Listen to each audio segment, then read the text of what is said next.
Pasamos ahora a uno de los evangelios diferentes, así lo vamos a llamar, el Evangelio de San Juan. Un evangelio que no está relacionado con los sinópticos, que tiene una cosmovisión diferente, un relato diferente de la historia, una perspectiva diferente. No ven a Jesús como el hombre de milagros, lo van a ver a Jesús como el hombre, el Hijo de Dios, el Cordero de Dios. Juan va a ser esa persona que se va a dedicar a conocer el corazón de Jesús, los sentimientos de Jesús. Si bien va a relatar milagros, discursos, pero se va a centrar más en la persona. Va a ser este discípulo amado, este discípulo que de alguna manera tiene intención de conocer el corazón, de estar cerca de Jesús y no de relatar la historia como lo hicieron los otros. Marcos para los romanos, impulsivo, directo. Mateo intentando justificar su relación con las profecías del Antiguo Testamento. Lucas tratando de ser esquemático, organizado, sistemático, para que los griegos puedan creer en este mensaje.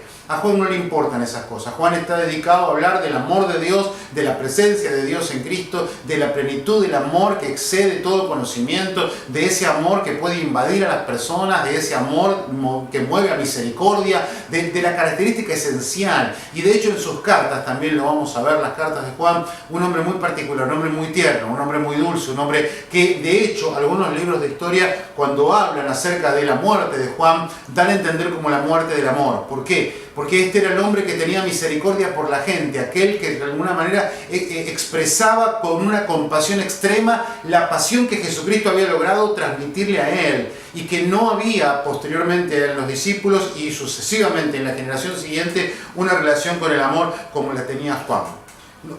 Este evangelio fue escrito alrededor del año 95 al 100. Vamos a ver que es un evangelio diferente, como lo mencioné recién, su diagramación, su presentación. También nos encontramos con esta introducción. Jesús es el verbo, la palabra de Dios, pero con vida preexistente. Esto significa que va más allá del nacimiento. Los otros evangelios trataron de remarcar la importancia del nacimiento de Jesús como persona, como hombre, la humanidad de Cristo. Lo que va a resaltar Juan es lo siguiente. En el principio era el verbo, y el verbo era con Dios, y el verbo era Dios. O sea, Cristo es Dios, y Cristo está desde la eternidad. Y a partir de ahí va a empezar su argumento, que Él vino a la humanidad, que la luz vino a los suyos, y los suyos no le recibieron. Más a los que le recibieron les dio la potestad de ser llamados, de ser hechos hijos de Dios. Ahora, este es el mensaje de Juan. Va más allá que el hecho puntual, como los otros evangelios, del 0 al 33. No. Para Juan va mucho más allá. La preexistencia de Dios, el amor de Dios, va y excede a los años cronológicos que nosotros podamos entender. ¿Qué más tenemos allí? El texto clave por excelencia de los evangelios del Nuevo Testamento. Creo que también es uno de los textos a aprender de memoria para poder presentar el amor de Dios. Porque de tal manera amó Dios al mundo que ha dado, verdad divina. El amor se expresa en hechos, el amor se expresa de esa manera integral, no solo como también lo expresa Juan en su carta, hijitos, no amemos de palabra. Es fácil amar de palabra, sino en hechos y en verdad. Y aquí está ese resumen. Ha dado a su Hijo unigénito. No había más. Era su esencia, su persona, su amor expresado, como lo fue a través de este tipo, Abraham, Isaac. Ahora Dios estaba diciendo, entendieron el dolor de Abraham, bueno, ahora van a verlo en realidad en mi persona. Estoy dispuesto a entregar a mi hijo. ¿Con qué finalidad está expresado ahí? Para que todo, no hay barreras de cultura, no hay barreras de lengua, no hay barreras de color, no hay barreras de sexo, ni de cuestiones financieras, sociales, económicas, no, es para que todo ser humano que en Él cree, en Jesucristo, no se pierda, mas tenga vida eterna. Es el mensaje central del Evangelio. O sea, Juan resume de alguna manera todo lo que fue la revelación desde Génesis hasta Apocalipsis. Dice, tenemos que entender que desde Génesis 1 hasta Apocalipsis vamos a encontrarnos con el siguiente mensaje. Dios amó al mundo y como amó al mundo, preparó un plan redentor para toda la humanidad, para que puedan a través de la fe acceder a la vida eterna. Ese es el mensaje básicamente de su evangelio.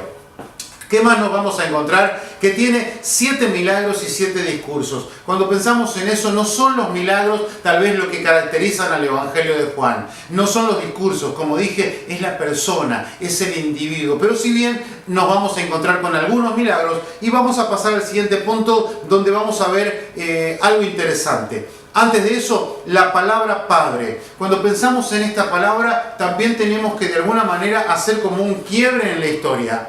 Hasta los evangelios, la relación con Jehová era esa. Dios creador, Jehová, Yahvé, el innombrable. Un Dios, el único Dios, al cual no se podían acercar. ¿Por qué? Recordamos Antiguo Testamento, día de la expiación, sacrificio. Solo puede entrar un hombre, el sumo sacerdote. Lo hace una sola vez al año. Tiene que cruzar el velo, tiene que arriesgar su propia vida, ya que si estaba de alguna manera rodeado de pecado o Dios no perdonaba su pecado, ese hombre podía morir en ese instante. Ahora, lo que está presentándonos el Nuevo Testamento es otra verdad. Un mensaje que los evangelios también lo trataron de remarcar, pero que en el Evangelio de Juan hay una trascendencia puntual. Dios es nuestro Padre, o sea, no tenemos que acercarnos a Dios pensando en ese Dios castigador, juicioso, determinista, celoso del Antiguo Testamento, sino en una nueva revelación que viene a través de Jesucristo presentándonos que Dios es Padre. Y esa relación es fundamental porque en el Nuevo Testamento los evangelios van a dar la introducción y después Pablo en sus epístolas nos va a explicar más esto, llegando al punto cúlmine en Romanos donde dice que nos ha sido dado el Espíritu por el cual clamamos papito querido. O sea, no es simplemente padre o papá, sino es papito, una relación tierna, una relación íntima que no sé cuántos de los oyentes, cuántos de los que están analizando este material tengan con papá. Muchas personas les cuesta entender la paternidad de Dios basado en la mala experiencia que han tenido en la paternidad humana. Es decir, la relación con mi padre no fue agradable, no fue provechosa, no fue edificante por determinadas razones que no vamos a analizar. Cuando esa persona llega al Evangelio y le plantean que Dios es su Padre, la palabra Padre tiene una carga emotiva, en muchos casos negativa, por lo cual cuando tienen que relacionarse con Dios como Padre, les cuesta entender el amor, les cuesta entender la misericordia. Vamos a analizar milagros que solo están en el Evangelio según San Juan. El primero de ellos, la boda de Caná.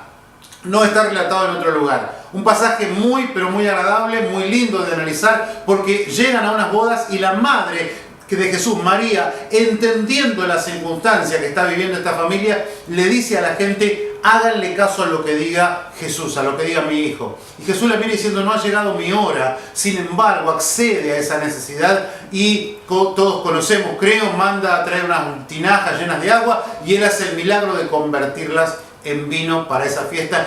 Tan exquisito aparentemente fue ese vino, de tanta capacidad, de tanta perfección, de tanto sabor, que la gente vino y se acercó diciéndole: has guardado el mejor vino para el final de la fiesta. Ese es el primero de los milagros. Luego nos vamos a encontrar con el paralítico de Betesda, esa fuente donde venía un ángel, removía las aguas y el primero de los hombres que se acercaba tenía la oportunidad de recibir su milagro. Ahí hay un hombre de casi 40 años de enfermedad que no podía recibir un milagro y que presenta quejas, como tanta gente en la actualidad. Yo quisiera ser sano, pero yo necesitaría llegar allí, pero siempre estas cuestiones de alguna manera como justificándose la razón por la cual no tengo el milagro. Jesucristo no le preguntó los peros. Jesucristo le pregunta si él quiere recibir un milagro, si él realmente desea recibir un milagro.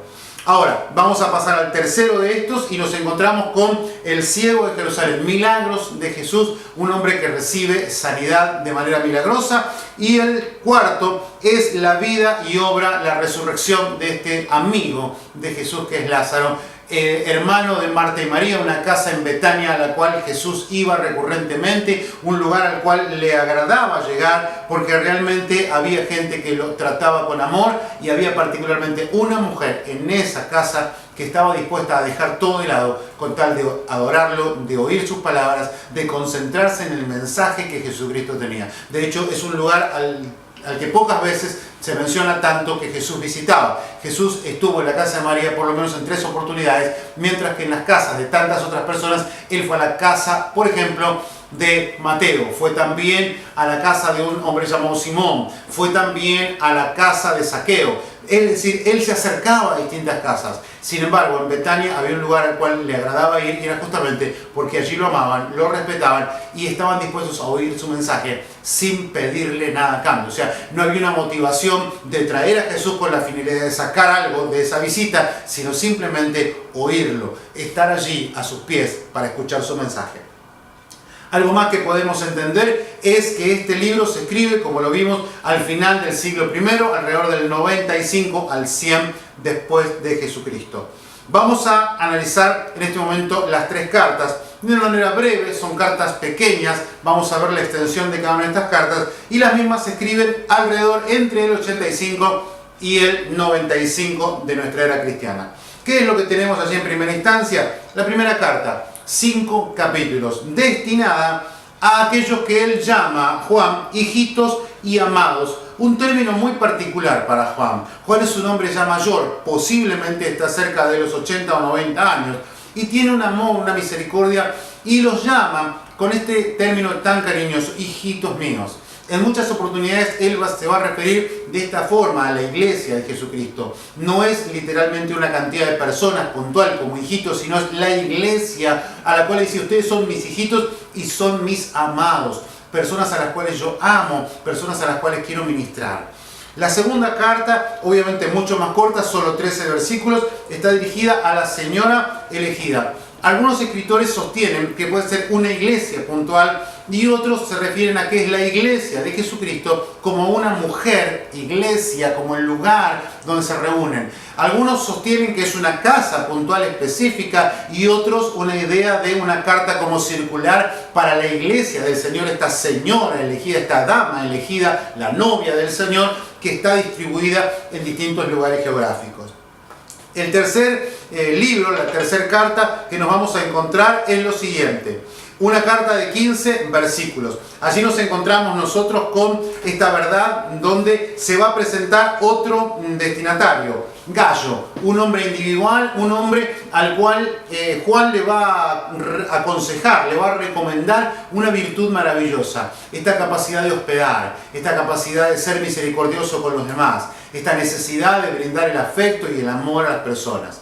3 cartas cortas, las últimas 2, la primera 5 capítulos, y vamos a hacer un recuento de algunos problemas que existían en la época en la cual él está escribiendo estas 3 cartas. Uno de los más fuertes, voy a ampliar el panorama, uno de los más fuertes es justamente el gnosticismo. Era un pensamiento que tenía una mezcla de este misticismo asiático y esta relación con tantas doctrinas que imperaban por el momento. Ahora bien, ¿qué es el gnosticismo? Viene de la palabra gnosis, que significa conocer, conocimiento. De hecho, en la actualidad, algunos países todavía tienen una iglesia que se llama Movimiento Cristiano Gnóstico Universal. Mucha gente se deja atrapar por la siguiente palabra, cristiano.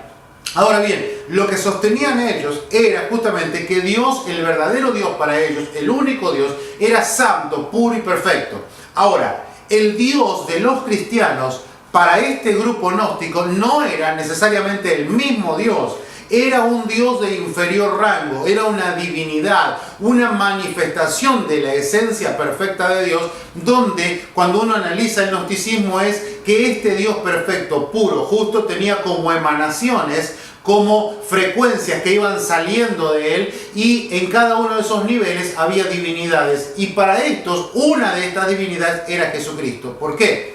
El razonamiento era más o menos de la siguiente manera. Ellos sostenían que Dios había creado todo el mundo, todo el universo a través de Jesucristo, conforme a lo que Pablo enseñaba. Todas las cosas fueron hechas por Él, por medio de Él y para Él. Ahora, cuando ellos hacían el análisis de este mundo, decían: este mundo tiene pecado, esta materia tiene pecado, y Dios no puede hacer nada que esté relacionado con el pecado. Entonces, si Dios eterno, puro, justo no lo hizo, ¿quién lo hizo? Es verdad, lo hizo Cristo, pero Cristo está distanciado de Dios. Entonces Cristo no es Dios. Cristo es una manifestación de Dios, pero no es Dios en esencia. Claro, este punto hoy lo podemos analizar, entender. En aquel contexto histórico mucha gente fue engañada, y por eso Juan escribe, al igual que Pablo también, la carta a los Colosenses, contra esta herejía que estaba surgiendo. Otro punto interesante que surge allí es reafirmar los fundamentos de la doctrina, o sea, reafirmar la fe, reafirmar la persona de Cristo, no dejarnos engañar, como diría Pablo en los Colosenses, que nadie os engañe por medio de huecas y que son vanas filosofías. Ahora lo que está planteando es cuidado con algunos judaizantes que están dando vuelta, cuidado con estos pensamientos filosóficos, cuidado con el gnosticismo, reafirmemos, establezcamos nuevamente, firmemente la verdad del Evangelio. Otro de los problemas era la importancia y trascendencia del amor. Para Juan es la palabra clave. Para Juan, de alguna manera, no puede sostenerse la iglesia sin el amor. Lo diría Pablo en una de sus cartas, revistiéndonos del vínculo perfecto. O sea, ¿cómo puedo mantener una relación realmente sana dentro de la iglesia si no es a través del amor? Es imposible. Entonces, para Juan, esta verdad era fundamental y de hecho en sus cartas nos vamos a encontrar una reiteración permanente del mensaje del amor de Dios y de cómo practicarlo. No puedo decir que amo a Dios y que amo a la gente si no soy capaz de perdonar, de cuidar, de atender. ¿Por qué? Porque si no puedo amar de una manera práctica a quien veo, ¿cómo voy a amar a quien no veo? Para Juan esto era ilógico. Necesitamos poner el amor por obra de manera diaria y permanente en la iglesia. Un aspecto más que vamos a encontrarnos, como dije en la carta que le escribe a Gallo, es la hospitalidad. El amor, el afecto, el cuidado a la gente. Una vez más, como diría Santiago también, ¿de qué sirve decirle a este predicador itinerante, a este viajero, a este misionero, ay, qué agradable es su visita, nos duele tanto que no tenga dónde hospedarse, oraremos por usted, vamos a orar para que tenga alimento y sustento necesario? Lo que diría Santiago es, tenés que hacerlo, tenés que llevarlo a la práctica, muéstrame la fe que tienes por tus obras. Acá de alguna manera Juan lo va a decir también. ¿Cómo se muestra el amor? Recibiendo a la gente, atendiendo a la gente. Y esto aún lo podemos llevar no directamente a la hospitalidad como lugar donde vamos a hospedar a la gente, sino con esa capacidad de recibir en amor. Y esto es aplicable a la iglesia de hoy. Cuando llega una persona a la iglesia, uno de los aspectos fundamentales que viene a buscar es justamente una recepción de amor. Un lugar donde puedan aceptarlo tal como es. No cuestionando su conducta, su aspecto físico, su vestimenta, su historia pecaminosa. No, necesito que me brinden ese amor y a partir de ese amor voy a dar lugar a la obra del Espíritu Santo posteriormente para que esa persona pueda convertirse y pueda pasar por el proceso de regeneración, justificación, santificación y todo lo que el Espíritu Santo quiere hacer en él. Muy bien, tenemos entonces así el cierre de lo que fueron los evangelios sinópticos. Vimos también el libro de los Hechos y nos hemos detenido por un instante en el Evangelio según San Juan y también en las 3 cartas de Juan. Todavía nos queda una sección para terminar con las últimas cartas universales y también analizar el libro de Revelaciones, que en breve lo estamos haciendo.